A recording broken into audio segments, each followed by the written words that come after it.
오늘 본문 로마서 10장 10절에서 사랑은 율법의 완성이라고 합니다.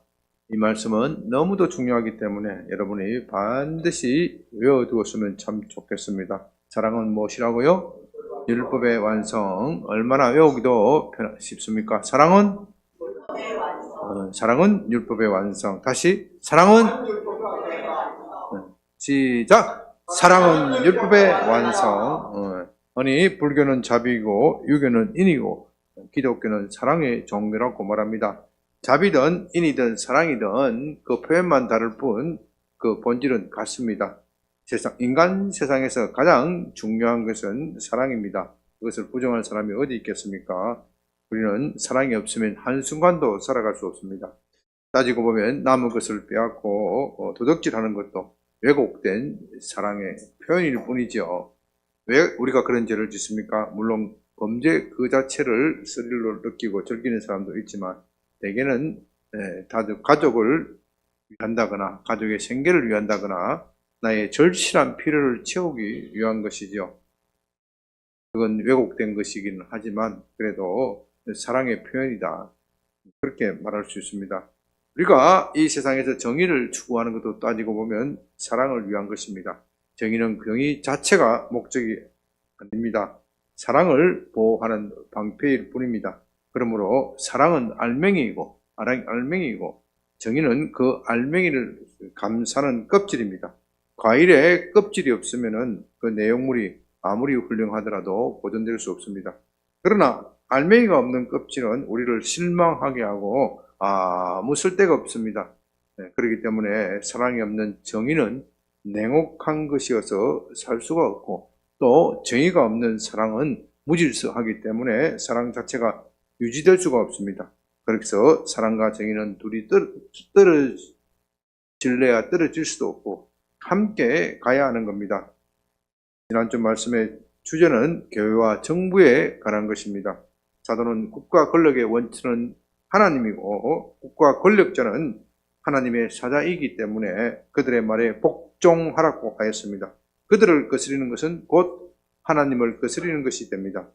그런데 사도가 이런 말을 하는 것은 지금 사도는 사랑에 대하여 계속 말하고 있는 중에 한 것입니다.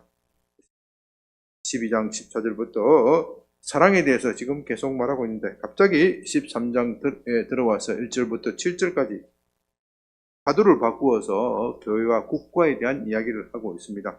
그런 다음에 다시 8절부터 오늘 본문 8절부터 다시 원래의 화두인 사랑에 대하여 말하고 있습니다. 왜 이렇게 사도는 사랑에 대하여 말하고 있다가 중간에 정부에 관하여 말하고 다시 사랑에 대하여 결론을 맺고 있습니까? 그 이유는 사랑과 정의가 밀접한 관계가 있기 때문입니다. 좋은 정부가 없으면 사랑도 실천하기 어렵습니다. 정부의 가장 중요한 목적은 사랑을 실현하는 데 있습니다.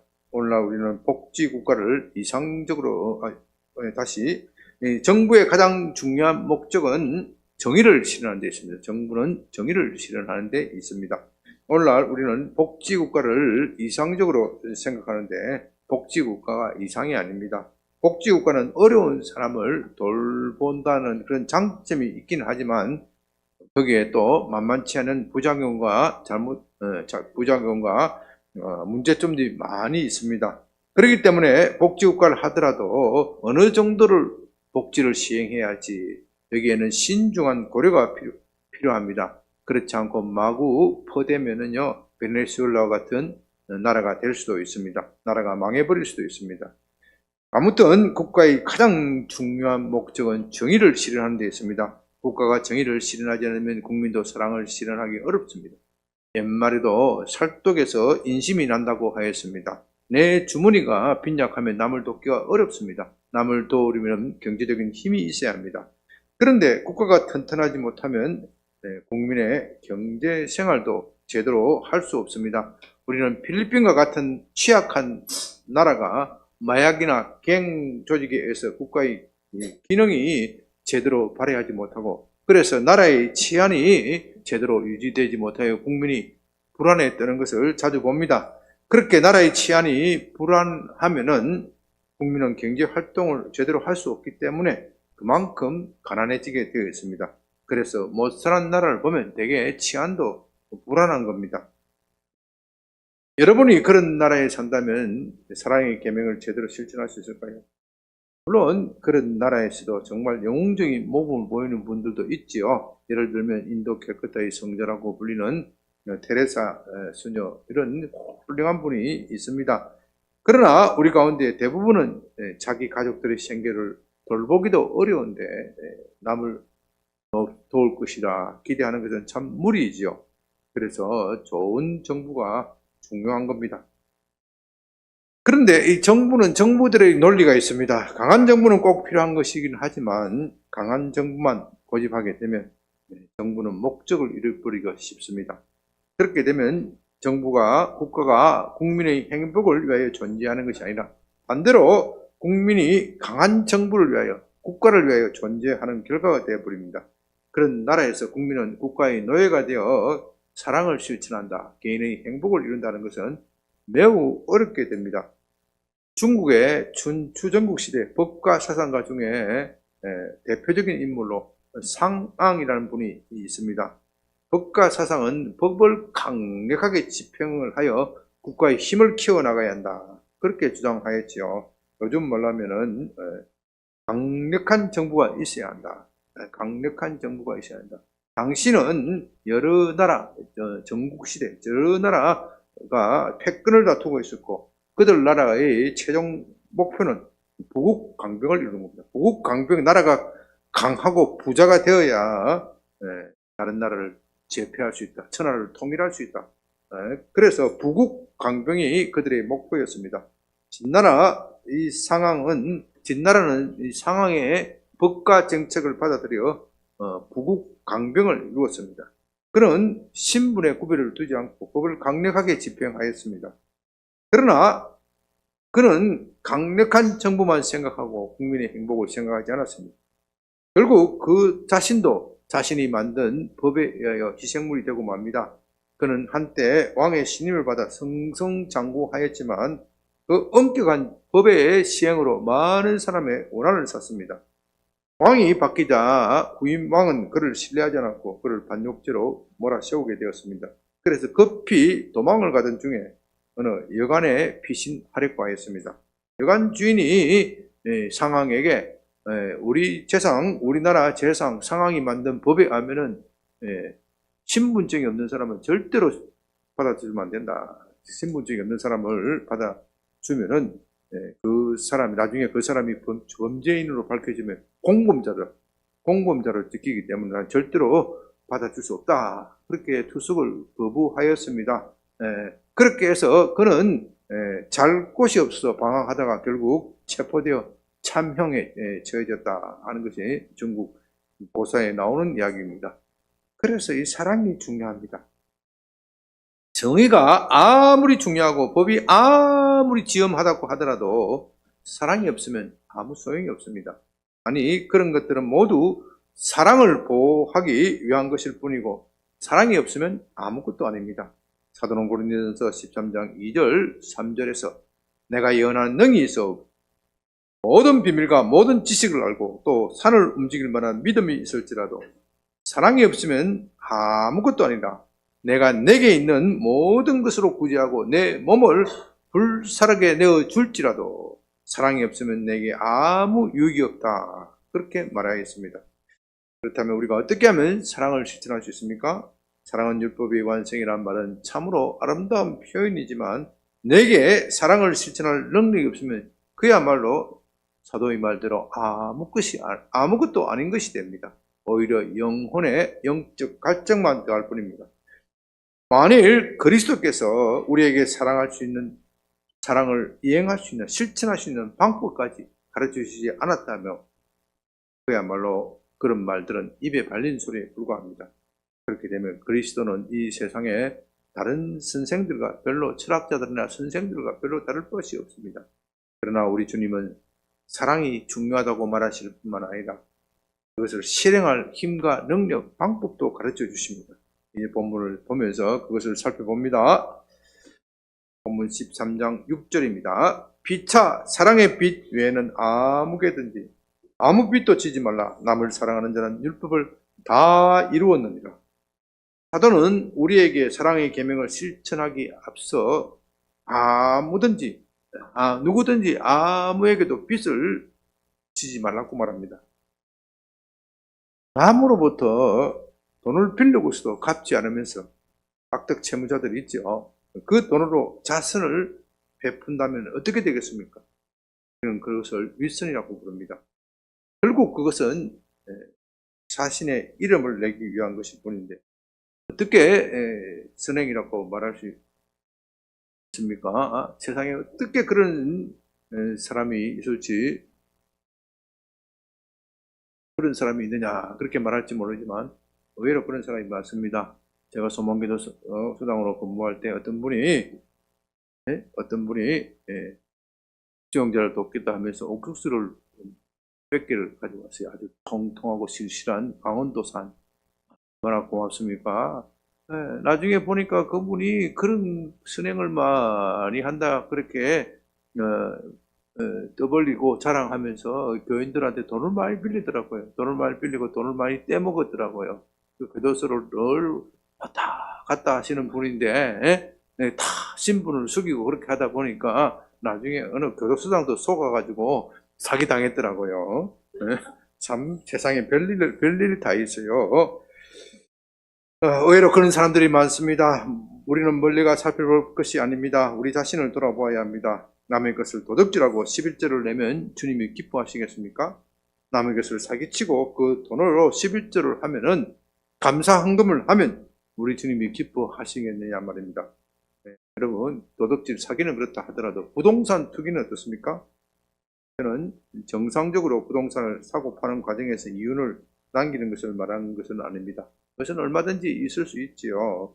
또 집이 없어서 어떻게 해서든지 열심히 일을 해서 조그마한 집을 샀고 이제 아이들도 가서 그 집을 굴려서 어떻게 하게 집을 넓히고 하는 것, 그런 몸부림치는 것 이해합니다.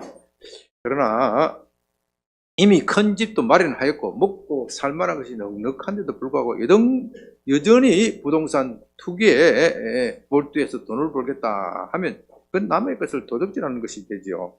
부동산 투기는 합법을 가장하여 자기 배를 불리는 것이고 따지고 보면 가난한 사람의 것을 도둑질하는 것입니다. 저도 결혼을 하고 나서 약 20년간 가까이 살아서 집 없는 사람의 스러움을 잘 압니다. 우리 믿는 사람이든 부동산이든 비트코인, 요즘은 비트코인 젊은이들 비트코인에 미쳐 있는 젊은이들이 많은데 이게 투기를 하면 곤란한 겁니다. 옆에 사람 투기를 해서 돈 많이 벌었다, 그거 부러워할 일이 아닙니다. 참으로 유감스러운 일은 한국교회에서는 헌금만 많이 하면 신앙이 좋은 것이라고 착각하는 풍조가 있습니다. 부동산 투기를 하여 돈을 많이 벌어들이더라도 헌금만 많이 하면 신앙이 좋은 분이다. 쉽게 장로도 되고 권사도 되고 직분자가 됩니다. 다행히도 우리 교회는 그렇게 돈을 번 분이 없어서 제가 아주 부담 없이 말할 수 있어서 천만다행입니다. 그리스도인은 그렇게 살면 안 되죠. 차라리 가난한 게 사는 것이 낫습니다. 우리 교회도 가난한 교회가 낫습니다. 그래서 제가 자주 하는 말이지만 우리 양변교회는 무슨 교회? 저초 시골교회예요. 시골교회. 죄송한 말이지만 하나님은 그렇게 번 돈을 헌금한다고 하더라도 받지 않습니다. 사람은 받겠지만 양변교회는 혹시 받을는지는 모르지만은 하나님은 받지 않습니다. 사람의 칭찬을 받을 수는 있어도 하나님은 그런 돈을 기뻐하지 않습니다. 그런 점에서 한국 교회는 좀 반성을 해야 합니다. 교회가 너무 돈을 좋아합니다. 부러운 이야기지만 심지어 부동산 위에 목사님들도 나서는 경우가 있습니다. 그렇게 해서 교회를 넓히면은, 교회를 확장하고 넓히면은, 부흥을 하면 하나님이 기뻐하시는 걸로 착각합니다. 제가 일전에 어느 목사님으로부터 사기당했다 하는 말씀을 드린 일이 있죠. 여러 교인으로부터 돈을 빌려고 갚지 못하여 외국으로 도망간 목사님 이야기.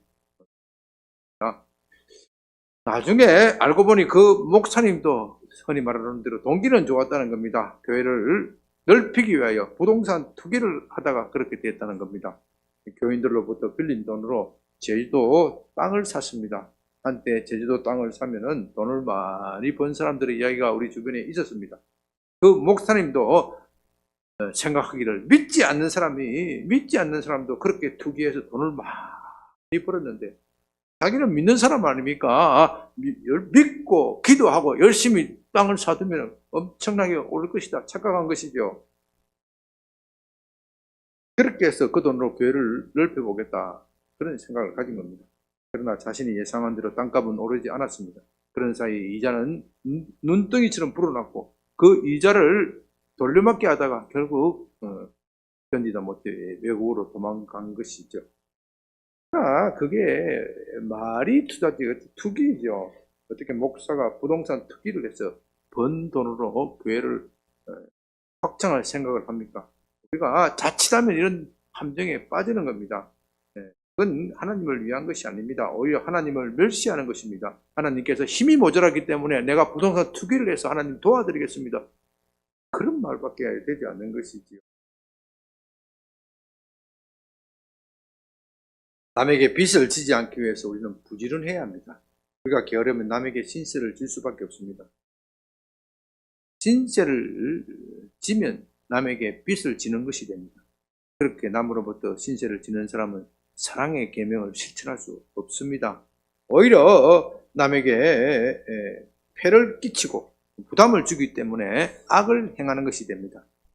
물론 여러 가지 이유로 일을 하고 싶어도 일을 할 수 없는 분도 있습니다. 그러나 그런 경우가 아니라면 우리 그리스도인들은 무엇보다도 부지런해야 돼요. 예수 잘 믿으려면 어떻게 해요? 부지런해야 돼요. 게을르면서 예수 잘 믿는 사람, 이건 말이 안 돼요. 예수 믿는 사람은 부지런해야 돼요. 그런 점에서 우리는 복지국가에 대해서도 다시 생각해야 합니다. 즉 우리는 북유럽의 복지국가를 떠올리면서 그런 나라를 이상적인 나라다 그렇게 생각합니다. 나라가 세금으로 가난한 사람을 구제하는 것을 누가 나쁘다고 말할 수 있겠습니까? 그러나 일방적 복지는 안 됩니다. 그건 국민을 게으르게 만듭니다. 국민을 타락하게 만듭니다. 물론 국가는 자기 스스로 돌볼 수 없는 사람에 대해서 집이나 여러 가지 편의를 제공할 수도 있습니다. 필요에 따라서 그 사람의 자립을 위하여 직접적으로 금전을 지원할 수도 있습니다. 그러나 그런 일에는 언제나 세심한 주의가 필요합니다. 국가가 돈이 있다고 해서 함부로 흥청망청 쓰면 곧 국고는 바닥이 나기 마련입니다. 우리는 그런 사례를 남미의 여러 국가에서 보았습니다. 아르헨티나라는 나라는 남미의 참 자원부국입니다. 농사만 잘 지어도 모든 국민이 윤택하게 살 수 있습니다. 제가 남미에 직접 방문해 봤더니 그 판파파 평야가 얼마나 기름지고 농사 짓기에 목축하기에 좋은 땅인지 모릅니다. 실제로 아르헨티나는 제2차 세계대전 때 교정국들에게 농산물만 팔아서 공장을 지은 게 아니라 농산물만 팔아서 엄청난 부를 쌓았습니다. GNP가 한때 세계 4위다 할 정도로 모두가 부러워하던 그런 나라였습니다.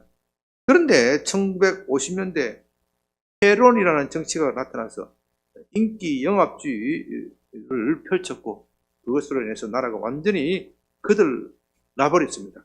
그는 그때까지 아르헨티나가 모은 국고가 엄청났는데 그 돈을 가난한 사람들에게 나누어 준다는 이유로 마구 사용하였습니다. 그래서 그는 가난한 사람들에 대한 인기가 높았습니다. 제가 아르헨티나를 방문한 그 페론이 정권 잡은 40년 후의 일인데 그때도 가난한 사람들은 페론이 다시 정권을 잡기 원한다 그렇게 말한다는 겁니다. 국고는 바닥이 났고 나라는 망했습니다. 제가 아르헨티나를 방문했을 때 거리에 실업자들이 절비하였습니다. 그러므로 우리 그리스도인들은 나라가 복지 혜택을 준다고 해서 무조건 좋아할 일이 아니란 말입니다. 할 수만 있으면 자기가 쓸 것은 자기 힘으로 조달해야 합니다. 그것이 사랑을 실천하는 첫걸음입니다. 데살로니가후서 3장 6절에서 16절은 여름에 대하여 이렇게 경고합니다. 잘 들어보십시오. 형제들아 우리 주 예수 그리스도 이름으로 너희를 명하노니 여르게 행하고 우리에게 받은 전통대로 행하지 않은 모든 형제에게서 떠나라. 게으른 게으른 사람이 있으면 그 사람은 멀리하라. 그 교인들 중에서도 멀리하라. 어떻게 우리를 본받아야지 너희가 스스로 아나니 우리가 너희 가운데서 무질서하게 행하지 아니하며 누구에게서든지 음식을 값없이 먹지 않고 무전치식하면 안 돼요. 이 사람 무전치식하면 안 돼.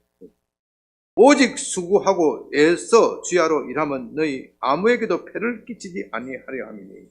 9절 우리에게 권리가 없는 것이 아니요 권리가 없는 것이요. 그렇게 사도는 목사이고 전도자이기 때문에 성도로부터 받을 음식을 대접받을 권리가 있지만 그 권리를 쓰지 않았다는 겁니다. 오직 스스로 너희에게 본을 보여 우리를 본받게 하려 함이라. 우리가 너희와 함께 있을 때에도 너희에게 명하기를 누구든지 일하기 싫거든 먹지도 말게 하라. 누구든지 일하기 싫거든 어떻게 해요? 먹지도 말라.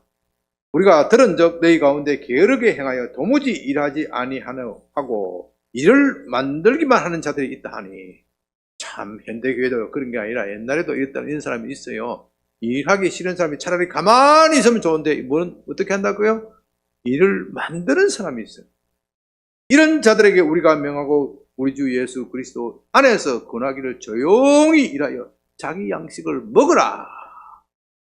아주 엄하게 말합니다. 자기 열심히 일을 해서 자기 양식을 먹으라. 이렇게 성경은 우리가 부지런하여 남에게 빚을 지지 말 것을 강조합니다. 제가 소망교도 수당으로 근무할 때 식당 배식구 위에다가 이 10절에 나오는 일하기 싫거든 먹지도 말라. 그렇게 말씀을 크게 써 붙여놓도록 하였습니다.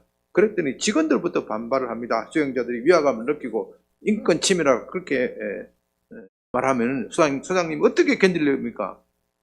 아니 그 말을 써붙이는 것이 당연한 말인데 성경 말씀을 갖다 붙여놓는데 그게 무슨 인권 침해냐?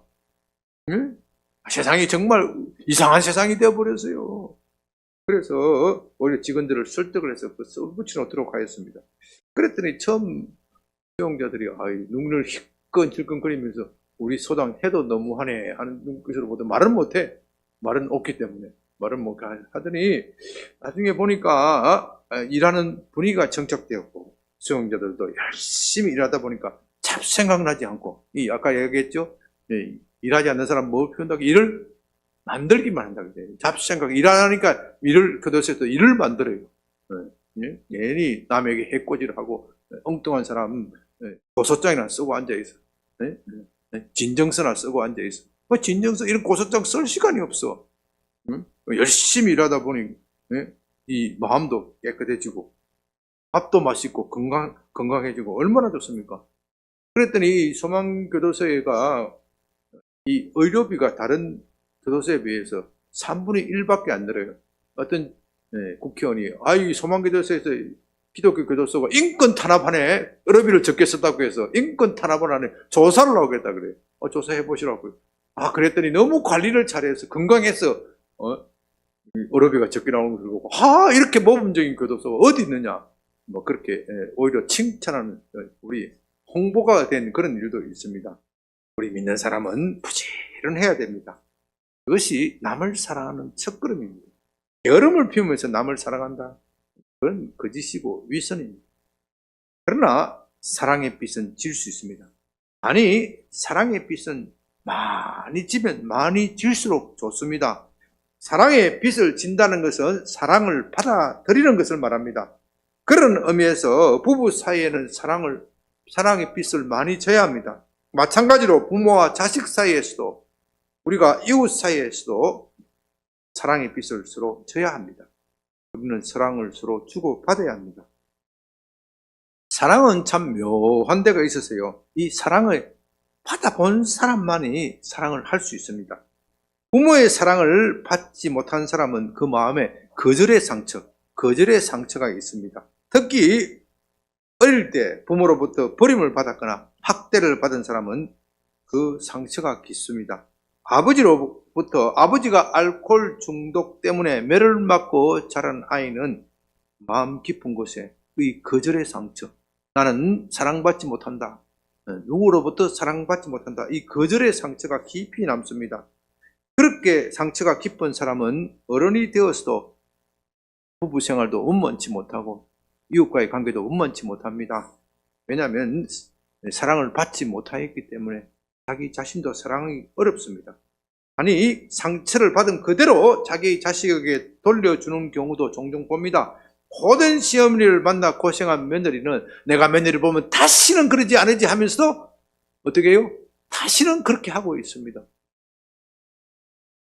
그런 상처를 치유하는 묘약은 오직 사랑뿐입니다.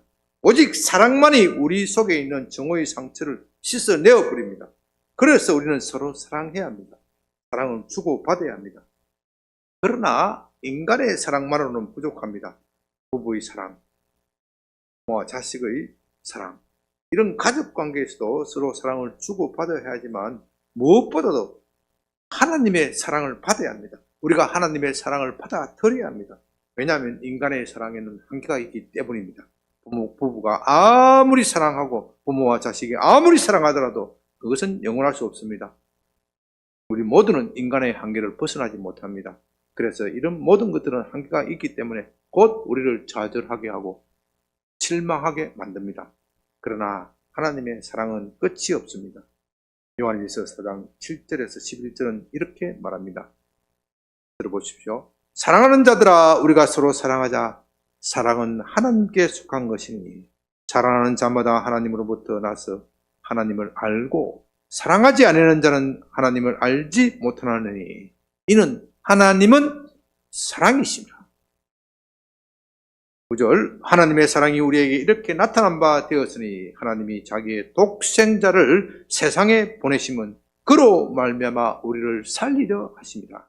사랑하는 사람은 사는 것이고 사랑하지 못하면 미운 사람은 죽은 것입니다. 사랑은 살리는 것이고 미움은 죽이는 겁니다.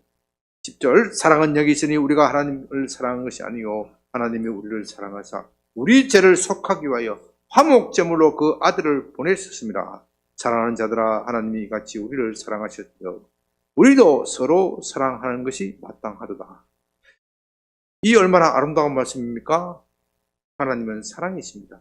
우리를 너무도 사랑하셨기 때문에 자기 아들 예수 그리스도를 십자가의 희생 제물로 내어 놓으셨습니다. 하나님은 예수의 십자가를 보시고 우리의 죄를 용서하십니다. 그렇기 때문에 예수는 하나님과 우리 사이를 화목게 하는 제물이 되셨습니다.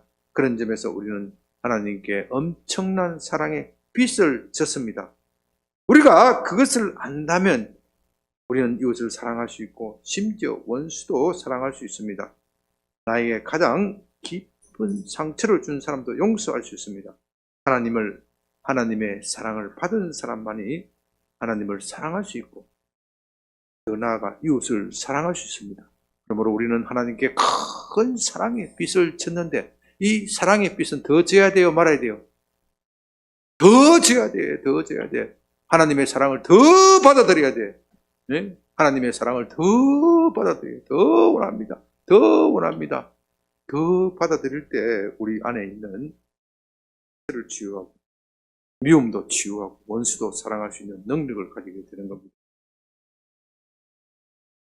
9절입니다. 간음하지 말라, 살인하지 말라, 도적질하지 말라, 탐내지 말라 한 것 외에 다른 계명이 있을지라도 내 이웃을 내 몸과 같이 사랑하라 하신 그 말씀 가운데 다 들었느니라. 사랑은 이웃에게 악을 행하지 아니하나니 그러므로 사랑은 율법의 완성이니라. 마태복음 22장을 보면 한 율법사가 예수께 와서 율법 중에서 가장 큰 계명이 무엇인지를 묻습니다. 그는 예수님을 시험하고자 그런 질문을 하였죠. 그러자 예수님은 여기에 대하여 주저하지 않고 대답하십니다. 마태복음 22장 37절 40절입니다. 예수께서 이르시되 내 마음을 다하고 목숨을 다하고 뜻을 다하여 주 너의 하나님을 사랑하라 하시니 이것이 크고 첫째 되는 계명이요 둘째도 그와 같으니 내 이웃을 내 자신과 같이 사랑하라 하셨으니 이 두 계명이 온 율법과 선자의 강령이니라. 유대인들은 율법의 박사이고 그래서 율법이 성경에 나오는 율법의 줄을 모두 씌워봤더니 613개라고 합니다. 그 중에서 하라, 무엇을 하라, 사랑하라 하는데 사랑하라 이런 하라는 계명이 248개이고 이 수는 우리 몸의 뼈의 수와 같다고 합니다. 하지 말라는 수는 365개이고 1년의 날수와 같지요. 이렇게 율법의 수가 많지만 그 모든 율법의 핵심은 사랑이라는 겁니다. 한마디로 아무리 다른 모든 율법을 지킨다 하더라도 사랑이 없으면 소용이 없다는 겁니다. 율법을 지킨다는 것은 다른 말로 하면 정의를 실현하는 것입니다. 율법을 지키면 의인이 되는 것이고 율법을 지키지 못하면 죄인이 되는 겁니다. 그러나 율법은 율법 그 자체가 목적이 아니고 사랑을 실현하는 것이 목적입니다. 제가 사랑과 정의에 대해서 말씀드렸죠. 정의는 정의 그 자체의 목적이 아닙니다. 율법도 율법 그 자체의 목적이 아니로 사랑을 실행하기 위한 방법일 뿐입니다. 그러나 유대인들은 이것을 잘 몰랐습니다. 그들이 율법을 쥐하로 연구하고 외웠지만 율법의 참된 정신이 사랑이라는 것을 몰랐습니다. 그래서 그들은 율법의 일부라도 지키면 사람을 무시하고 정죄를 하는 겁니다. 사람이 어떻게 율법의 모든 것을 지킬 수 있겠습니까? 아니, 율법의 속성상 지킬 수 없습니다. 그것은 율법이 나쁘기 때문이 아니고 우리 인간의 부패한 속성 때문에 그렇습니다. 우리는 율법의 일부라도 지키면 그것을 자랑하고 싶습니다. 매일 새벽 기도에 나온다는 것은 얼마나 대단한 일입니까? 새벽부터 나온다는 것은 참 쉬운 일이 아니죠. 우리 교회는 법조타운에 있는 이 특성 때문에 새벽이 아니라 평일은 아침 7시 30분, 토요일은 아침 7시, 그리고 주일은 쉽니다. 이 매일 아침 기도에 나온다는 것은 정말 쉬운 게 아니고 정말 대단한 일이죠. 저는 그런 분들에게 목사로서 깊이 감사하고 있습니다. 그분들이야말로 우리 교회를 지키는 영적 자원입니다. 자산입니다. 그러나 그렇게 열심히 아침 기도에 다니더라도 그것을 자랑한다면 소용없는 일입니다. 아침 기도에 나오는 것은 더욱 예수님의 삶을 위한 것입니다. 또 예수님도 새벽에 기도하기를 힘을 썼지만 그것을 자랑하지 않았습니다. 그와 같이 기도에 더욱 힘을 쓰고 나면 더욱 겸손하고 예수님 닮는 사람이 되어야 합니다. 아멘. 사도는 로마에 있는 교회에게 서로 사랑하라고 당부합니다. 이 점에 좀 유념해야 합니다. 우리 기독교는 유대교에서 나왔습니다. 예교는 탁월한 신앙 체계였지만 그러나 그들에게 부족한 것이 있었습니다. 하나님의 참 뜻을 몰랐습니다. 하나님의 참 뜻은 우리가 서로 사랑하라는 것입니다. 그러나 우리가 어떻게 서로 사랑할 수 있습니까? 저는 본질적으로 이기적인 사람입니다.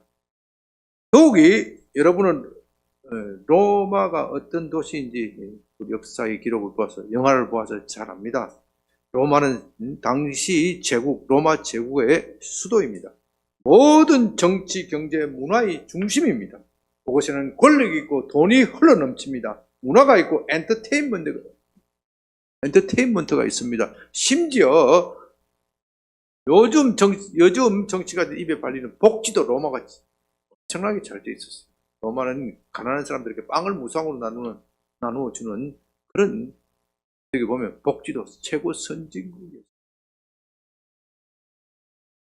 사도는 이런 로마에 사는 성도들에게 지금 바라고 있는 겁니다. 여러분들이 이런 로마에서 성공할 수 있다면 얼마나 인생을 멋지게 살 수 있을지, 고와 요트를 타면서 세계 유람을 하면서 멋지게 성공한 사람이다 하는 인생을 산다는 소리를 들을 수 있는지 제가 잘 압니다. 그러나 여러분 주위를 돌아보십시오. 그들이 과연 행복합니까? 사도가 이런 편지를 쓰는 시기는 로마 제국의 절정기입니다. 로마 제국의 절정기예요. 그 절정기인 그 시절에 이미 로마의 정신은 부패하고 말았어요. 이것은요, 사도의 정언뿐만 아니라 역사가들이 그렇게 말합니다. 그래서 그 절정기인 그 시대에 로마 초기의 운군한 정신은 사라져버리고 대표와 황량만 남았습니다. 요즘 말로 하면 미국에 지금 마약이 지금 미국이 통제를 못하면 미국이 망하게 되어 있어요. 그래서 중국이 미국에다 마약 집어넣으려고 뭘 넣었다 그래요? 신종 마약? 몰라요? 펜타놀 엄청나게 싸잖아요. 그 멕시코를 통해서 미국이 중국을 정치적 경제적으로 압박하니까 중국이 보복을 하기 위해서 펜타놀을 집어넣었다. 음모론인지 아닌지 모르지만 그제 미국에 온 분들에게 이야기를 들어보니까 그 음모론이 아니라 그거 맞는데요 그러더라고요. 미국에 온 어느 교수님한테 물어보니까 이게 미국이 또 지금 이거 아주 중요한 크리티컬한 시기에 있습니다. 이 정신세계를 잘못 잡지 못하면 나라가 망하게 돼 있어요. 로마의 절정기에 있었지만 사도는 이미 로마는 망했다고 보는 거예요. 그들의 정신 상태가 썩었기 때문에. 그것을 어떻게 볼 수 있느냐? 사도가 로마서 1장 18절 32절에서 로마 사회를 고발하고 있는데 이렇게 말합니다. 하나님의 진노가 불의로 진리를 막는 사람들의 모든 경건하지 않은가 불의에 대하여 하늘로부터 나타나니 이는 하나님을 알만한 것이 그들 속에 보임이라. 하나님께서 이를 그들에게 보이셨느니라. 21절 하나님을 알되 하나님을 영화롭게도 아니하며 오히려 그 생각이 허망하여지고 미련하여져서 미련한 마음이 어두워졌나니 스스로 지혜 있다나. 로마 사람들은 스스로 지혜 있다나 어리석게 되어 썩어지지 않은 하나님의 영광을 썩어질 사람과 새와 짐승과 기어다니는 동물 모양의 우상으로 바꾸었느니라.